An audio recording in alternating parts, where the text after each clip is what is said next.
Hello, നമുക്കൊന്നൊരു അടിപൊളി broccoli വിത്ത് egg recipe കാണാം. അതിനായിട്ട് ഞാൻ ഒരു ചെറിയ സവാളയാണ് എടുത്തിരിക്കുന്നത്. ചൂടായ എണ്ണയിലേക്ക് നമ്മൾ ഈ അരിഞ്ഞു വെച്ചിരിക്കുന്ന സവാള ആഡ് ചെയ്ത് കൊടുക്കാം.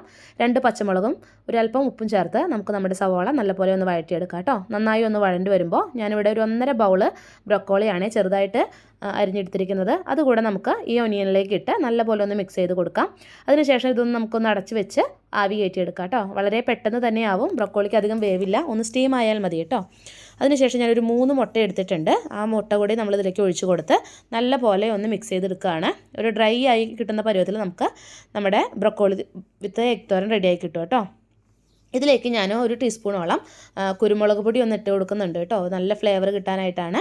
അതുപോലെ തന്നെ ഒരു ചെറിയ കഷ്ണം ബട്ടറും കൂടെ ഞാൻ ഈ ടൈമിൽ നമ്മുടെ ബ്രൊക്കോളി എഗ് തോരനിലേക്ക് ഇട്ട് കൊടുക്കുന്നുണ്ട്. നല്ല ഹെൽത്തിയാണ്, ഡയറ്റ് ചെയ്യുന്നവർക്കൊക്കെ ഇതൊന്ന് ട്രൈ ചെയ്ത് നോക്കാവുന്നതാണ് കേട്ടോ. Thanks for watching. Bye bye.